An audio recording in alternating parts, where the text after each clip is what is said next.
চলে এসেছি একটা নতুন ভিডিও নিয়ে। কেমন আছেন আপনারা সবাই? আশা করছি যে অনেক ভালো আছেন আর সুস্থ আছেন। তো আমার সকালের সমস্ত কাজকর্ম হয়ে গেছে। এখন আমি চলে এসেছি রান্নাঘরে রুটি করার জন্য। প্রায় সকালে ভাতই রান্না করা হয়।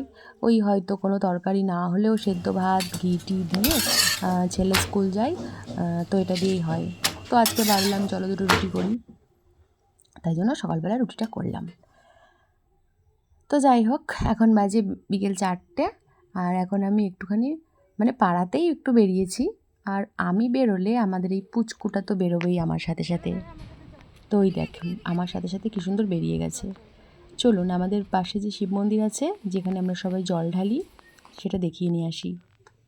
তো এই হচ্ছে আমাদের শিব মন্দির, আর এই হচ্ছে আমাদের হর হর মহাদেব, আর এই হচ্ছে আমাদের মন্দির।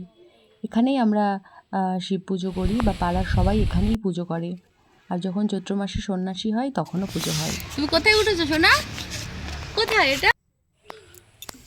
তো যাই হোক, এটা হচ্ছে ওই মন্দিরের পাশেই বিশাল বড় একটা জলের ট্যাঙ্কি। এখান থেকেই অনেক জায়গায় জল সাপ্লাই হয়। তো চলে যাচ্ছি বাড়ি। দেখলাম দুটো পেয়ারা ঝুলছে, আর আমি এখন পারবো দুটো পেয়ারা।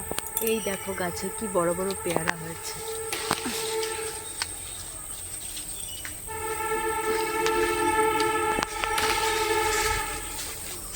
দুটো পেয়ারা পেরে নিয়েছি। আর পেয়ারা দেখলেই তো আমার মাথা খারাপ হয়ে যায়। পেয়ারা দুটো আমাকে পারতেই হবে।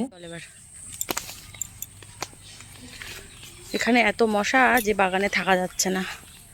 আমরা এসেছিলাম পেয়ারা দুটো নে, পেয়ারা দুটো নে। তো এই হচ্ছে আমার ছেলে, ওকে বললাম পেয়ারা দুটো নিয়ে চল বাড়ি চলে যাই।